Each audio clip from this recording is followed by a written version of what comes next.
ما فی الوحدت کیا جان لیں؟ جو اکیلے جو تنہائی میں ہے، جو اکیلے سفر کرنے میں ہے، کیا جان لیں؟ جو میں جانتا ہوں. اگر لوگ جان لیں اس چیز کو فی الوحدتی جو تنہا سفر کرنے میں ہے، جو تنہائی میں ہے، ما عالم جتنا میں جانتا ہوں.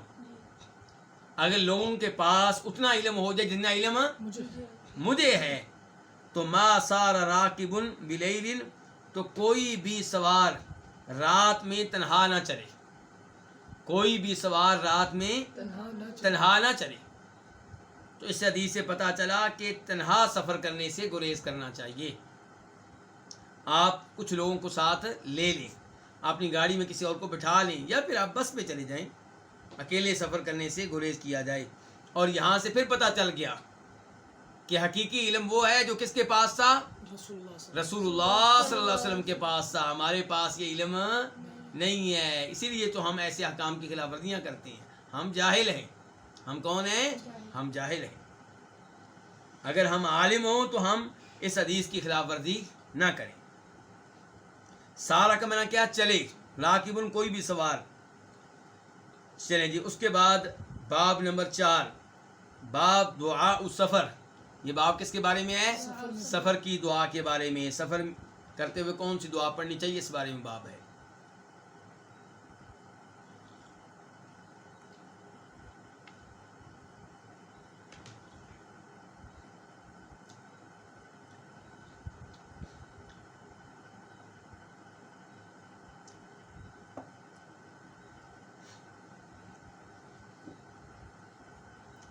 حدیث نمبر 595 595 میم. اس حدیث کو اپنی کتاب میں جگہ دینے والی امام کون ہے؟ امام مسلم. عن ابن عمر ان رسول اللہ صلی اللہ علیہ وسلم کان اذا استوى على بعیرہ خارجا الى سفر کبر ثلاثا. عبداللہ بن عمر سے روایت ہے کہ بے شک رسول اللہ صلی اللہ علیہ وسلم جب اپنے اونٹ پہ اچھی طرح بیٹھ جاتے، اپنے اونٹ پہ اچھی طرح بیٹھ جاتے، استوا سیدھے ہو کر بیٹھ جاتے، ٹھیک ہو کر بیٹھ جاتے، علی بعیری اپنے اونٹ پہ، خارج الی سفر جب کہ آپ نکل رہے ہوتے تھے کسی سفر کے لیے. کسی سفر کے لیے نکلتے ہوئے جب آپ اپنے اونٹ پہ اچھی طرح بیٹھ جاتے تھے، کبر ثلاثا، تو آپ 3 دفعہ کیا کہتے؟ اللہ اکبر، کہ ہر چیز سے بڑا کون ہے؟ اللہ تعالیٰ.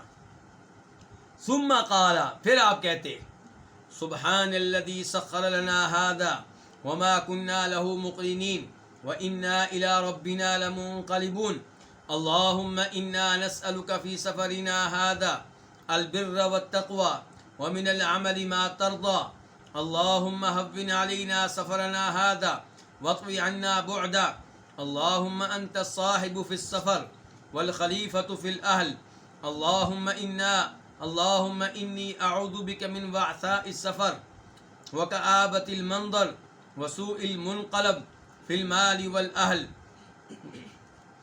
وإذا رجع قالهن وزاد فیہن آئبون تائبون عابدون لربنا حامدون. یہ دعا کبھی آپ نے کسی جہاز میں سنی؟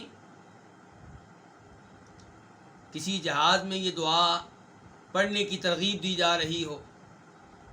اگر آپ نے کبھی سنی ہوگی تو وہ ایک ہی ایئر لائن ہے جس میں آپ نے سنی ہوگی. اس ایئر لائن کو کیا کہتے ہیں؟ سعودی ایئر لائن. سعودی ایئر لائن ہی ایک ایئر لائن ہے جس میں یہ لمبی دعا پڑھائی جا رہی ہوتی ہے اور پڑھنے کی ترغیب دی جا رہی ہوتی ہے.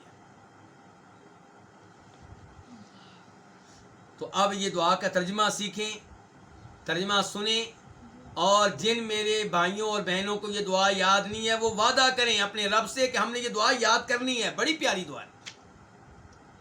اور مردوں سے میری درخواست ہے کہ جب آپ اپنی گاڑی لے کے بچوں کو لے کے مدینہ سے مکہ جاتے ہیں، دمام سے مدینہ جاتے ہیں، دمام سے آپ ریاض جاتے ہیں، ریاض سے آپ جدہ جاتے ہیں، تو آپ گاڑی میں ہر دفعہ بیٹھتے ہوئے یہ دعا اپنے بچوں کو پڑھائیں. بار بار پڑھنے سے کیا ہوگا؟ ان کو یاد ہو جائے گی، اور وہ بچے آپ کے لیے کیا بن جائیں گے؟ صدقہ جاریہ بن جائیں گے۔ تو دعا کیا ہے؟ سبحان الذی سخر لنا ھذا، یہ شروع کا حصہ جو ہے یہ تو قرآن کریم کی آیت ہے، وَإِنَّا إِلَىٰ رَبِّنَا لَمُنقَلِبُونَ تک۔ سبحان، پاک ہے وہ ذات، پاک ہے وہ ذات، الذی جس نے، سخرا مسخر کیا، تابع کیا، لنا ہمارے، ھذا اس کو، کس کو؟ اس سواری کو جس پہ بیٹھا ہوا ہوں گے، اونٹنی، یہ گھوڑی، یہ گدی، یہ کار، یہ موٹر سائیکل، یہ جو بھی ہے، تو پاک ہے وہ ذات، کس چیز سے پاک ہے جی؟ ہر عیب سے، ہر کمزوری سے، ہر نقص سے۔ تو پاک ہے وہ ذات جس نے ہمارے لیے اس کو مسخر کیا۔ اس میں پیغام ہے، اے مسلمان، گاڑی پہ بیٹھ کے اپنے آپ کو فن خان نہ سمجھ، جہاز چلانے والے، گاڑی چلانے والے اور گھوڑے پہ بیٹھنے والے اپنے آپ کو بڑی شے نہ سمجھ، تجھ میں تکبر نہیں آنا چاہیے۔ اس جانور کو، اس گاڑی کو، اس جہاز کو تیرے تابع کس نے کیا؟ اللہ نے کیا۔ اللہ کا شکر ادا کر۔ تو پاک ہے وہ ذات جس نے ہمارے لیے اس کو مسخر کیا، وما كنا له مقرنین، جب کہ ہم، واو حالیہ ہے تو کیا معنی دے گی؟ جب کہ، حالانکہ، جب کہ ہم اس کو قابو کرنے والے نہیں تھے۔ اصل میں ایسے ہوگا، وما كنا مقرنین له، ہم اس کو قابو کرنے والے نہیں تھے، ہم اس کی طاقت رکھنے والے نہیں تھے۔ وَإِنَّا إِلَىٰ رَبِّنَا لَمُنقَلِبُونَ، اور بے شک ہم اپنے رب کی طرف یقیناً واپس جانے والے ہیں۔ رب نے پیدا کیا تھا، دوبارہ اس کے پاس جانا ہے۔ پیغام ہے کہ رب کے پاس جانا ہے، ان نعمتوں کے بارے میں سوال ہوگا۔ یہ گاڑی، یہ موٹر سائیکل، یہ سکوٹر، یہ کشتی، یہ جہاز، ان نعمتوں کے بارے میں سوال ہوگا۔ تو اللہ کی نعمتوں کو استعمال کرنے والے اپنی زندگی اللہ کی شریعت کے تابع کر دے، جیسے اللہ نے یہ سواری تیرے تابع کر دی ہے۔ اللہم، اے اللہ، انا نسألک، بے شک ہم تجھ سے سوال کرتے ہیں، تجھ سے مانگتے ہیں، تجھ سے سوال کرتے ہیں، فی سفرنا ھذا، اپنے اس سفر میں، ہم تجھ سے سوال کرتے ہیں اپنے اس سفر میں۔ کس چیز کا اپنے سفر میں سوال کرتے ہیں؟ البر، نیکی کا، کہ یا اللہ اس سفر کو نیکی کا سفر بنا دے، ہمیں گناہوں سے بچا کے رکھنا۔ یا اللہ ہم تجھ سے سوال کرتے ہیں اپنے اس سفر میں البر، نیکی کا، والتقوی، اور پرہیزگاری کا۔ البر، نیکیاں کریں، والتقوی، اور گناہوں سے دور رہیں۔ سفر کے دوران ہم گانے نہ سنیں، سفر کے دوران ہم گندی فلمیں نہ دیکھیں، اور نیکیاں کریں، نمازیں پڑھیں، ذکر کریں، تلاوت کریں، صدقہ خیرات کریں، لوگوں کے ساتھ تعامل کریں، اخلاق کے ساتھ پیش آئیں۔ اے اللہ ہم تو اس سے اس سفر میں سوال کرتے ہیں نیکی کا اور پرہیزگاری کا، وَمِنَ الْعَمَلِ مَا تَرْضَىٰ، اور عملوں میں سے ان کا جن پہ تو راضی ہو۔ تین چیزوں کا سوال کیا، البر، نیکی کا، والتقوی، اور تقوی پرہیزگاری کا، اور نمبر 3 ان اعمال کا ما ترضیٰ جن پہ تو راضی ہو۔ ایسے اعمال مجھے کرنے کی توفیق دے جو تجھے پسند ہو۔ اللہم، کیسی دعا ہے جی، جو یاد نہ کرے بد نصیب ہے کہ نہیں ہے۔ اللہم، اے اللہ، ہون علینا سفرنا ھذا، اور پھر جس کو ان دعاؤں کا ترجمہ آتا ہوگا تو کیا سفر کے دوران پھر وہ گندے کام کرے گا؟ کیونکہ عام طور پہ سفر کرنے والے سفر میں اپنے آپ کو آزاد سمجھتے ہیں کہ آج جو گناہ کرنے ہیں کر لو، آج شاید وہ سمجھتے ہیں نعوذ باللہ شاید چھٹی مل گئی ہے۔ اللہم، اے اللہ، ہون علینا سفرنا ھذا، ہم پہ ہمارے اس سفر کو کیا کر دے؟ آسان کر دے، ہلکا کر دے۔ ہون، ہلکا کر دے، آسان کر دے، علینا، ہم پہ، سفرنا ھذا، ہمارے اس سفر کو، وطوی عنا بعدا، وطوی، اور لپیٹ دے، عنا، ہم سے، بعدا، اس کی دوری کو۔ یار سفر تو بہت لمبا ہے لیکن تو ایسی برکتیں ڈال کہ ہلکا ہو جائے۔ وطوی، اور لپیٹ دے، عنا، ہم سے، بعدا، اس کی دوری کو۔ اللہ تو کیا کہتی عظیم شان دعا ہے کہ سفر کو آسان کر دے، ورنہ عام طور پہ سفر میں عجیب و غریب حادثے ہو جاتے ہیں۔ تو یہ دعا پڑھنی، اس کی کتنی اہمیت ہے۔ اللہم، اے اللہ، انت الصاحب فی السفر، تو ہی سفر میں ہمارا ساتھی ہے، ان کے یا اللہ سفر میں تیرا ساتھ چاہتے ہیں، ہماری مدد کرنا، ہمیں بچانا گناہوں سے بھی اور کسی قسم کے حادثے سے بھی۔ اے اللہ تو ہی سفر میں ساتھی ہے، والخلیفۃ فی الاہل، اور تو ہی گھر والوں میں خلیفہ ہے، جانشین ہے، نائب ہے، یعنی کہ ہم تو گھر میں نہیں ہیں لیکن تو پہلے بھی تھا اور اب بھی ہے، تو یا اللہ گھر والے تیرے والے، گھر والے کس کے حوالے؟ تیرے، ان کی حفاظت یا اللہ تو نے کرنی ہے۔ کیسی دعا ہے جی؟ ہم لوگوں کو فون کر کے جاتے ہیں یار میں جا رہا ہوں، میرے بچوں کا پیچھے سے خیال رکھنا، اور اللہ سے بھی تو رابطہ کریں نا یہ دعا پڑھ کے۔ اے اللہ تو ہی سفر میں ساتھی ہے اور تو ہی اہل و یال میں کیا ہے؟ خلیفہ ہے۔ اللہم اے اللہ انی اعوذ بکا، میں تیری پناہ میں آتا ہوں، میں تیری پناہ میں آتا ہوں، ان کے مجھے اپنی پناہ میں لے لے، مراد یہ ہے اے اللہ میں تیری پناہ میں آتا ہوں، من وعثاء سفر، سفر کی مشقت سے بچنے کے لیے، وعثاء مشقت کو، تھکاوٹ کو اور پریشانی وغیرہ کو کہتے ہیں، تو اے اللہ میں تیری پناہ میں آتا ہوں من وعثاء سفر، سفر کی مشقت سے بچنے کے لیے، وکآبۃ المنظر، اور غم میں مبتلا کر دینے والے منظر سے بچنے کے لیے، یا اللہ مجھے کوئی ایسا منظر نہ دیکھنا پڑے جس کی وجہ سے میں غم میں مبتلا ہو جاؤں، ایسا نہ ہو کہ مجھے دیکھنے کا موقع کیا ملے کہ میں واپس آؤں تو میرے گھر میں بچے مرے پڑے ہیں، لاشیں پڑی ہوئی ہیں ان کی، واپس آؤں تو گھر کو آگ لگی پڑی ہے، تو اے اللہ میں تیری پناہ میں آتا ہوں سفر کی مشقت سے بچنے کے لیے اور غم میں مبتلا کر دینے والے منظر سے بچنے کے لیے، کآبہ غم، یعنی کہ ایسا منظر جو غم میں مبتلا کر دے، وعثاء کا معنی کیا تھا؟ مشقت، وسوء المنقلب، اور بری واپسی سے، کہ واپس آؤں تو آگے سے بری خبریں ملیں، یا اللہ میں اس سے پناہ مانگتا ہوں۔ کتنی شاندار دعا ہے، اللہ اکبر۔ اے اللہ میں تیری پناہ میں آتا ہوں سفر کی مشقت سے بچنے کے لیے اور غم میں مبتلا کر دینے والے منظر سے بچنے کے لیے، وسوء المنقلب فی المال والاہل، اور مال اور اہل و عیال میں بری واپسی سے، مال اور اہل و عیال میں بری واپسی سے، واپس آؤں تو اہل و عیال کی طرف سے یا میرا جو مال ہے اس کی طرف سے مجھے بری خبر ملے، یا اللہ اس سے میں تیری پناہ چاہتا ہوں۔ تو یہ دعا ختم ہو گئی، لیکن آگے کہتے ہیں وَإِذَا راجا، کون کہتے ہیں؟ یہ صحابی کون تھے؟ عبداللہ بن عمر کہتے ہیں وَإِذَا راجا، جب آپ واپس آتے کس سے؟ سفر سے، قَالَهُنَّ، تو تب بھی ان الفاظ کو کہتے، جب سفر میں جاتے تھے گھر سے نکل کے تب بھی دعا پڑھتے تھے، اور جب واپسی کا سفر شروع کرتے پھر بھی یہ پڑھتے تھے، وَزَادَ فِيهِنَّ، اور ان میں اضافہ کرتے، ان الفاظ میں واپسی کے موقع پہ کچھ الفاظ کا اضافہ کرتے، وہ کیا اضافہ ہے؟ آئبون تائبون عابدون لربنا حامدون، اضافہ کرتے تو کیا کہتے؟ آئبون، ہم رجوع کرنے والے ہیں کس کی طرف؟ اللہ کی طرف، ہم لوٹنے والے ہیں کس کی طرف؟ ہم اللہ سے رجوع کرنے والے ہیں، تائبون، اور ہم کیا کرنے والے ہیں؟ اللہ سے توبہ کرنے والے ہیں، عابدون، ہم اللہ کی عبادت کرنے والے ہیں، لربنا حامدون، ہم اپنے رب کی حمد و ثنا بیان کرنے والے ہیں۔ کتنے شاندار الفاظ ہیں، کتنی عظیم دعا ہے۔ تو بجائے اس کے کہ دائیں بائیں لوگوں سے پوچھا کریں مجھے وظیفہ بتائیں، مجھے وہ کریں، مجھے یہ کریں، یہ نبی علیہ السلام کی دعائیں کریں، دعائیں یاد کریں، کتنی عظیم دعائیں ہیں، عبادت کی عبادت، ذکر کا ذکر، فائدے کا فائدہ، دعا کی دعا، فوائد ہی فوائد ہیں۔ تو آئبون آئب کی جمع ہے، لوٹنے والا، رجوع کرنے والا، تائبون تائب کی جمع ہے، توبہ کرنے والا، عابدون کس کی جمع ہے؟ عابد کی، عبادت کرنے والا، اور حامدون حامد کی جمع ہے، حمد و ثنا بیان کرنے والا۔ تو بڑی عظیم دعا ہے، اس کو یاد کرنے کا خود بھی اہتمام کریں اور باقی لوگوں کو بھی یاد کروائیں، لیکن یہ دعا سفر کی دعا ہے۔ کس کی دعا ہے؟ سفر کی۔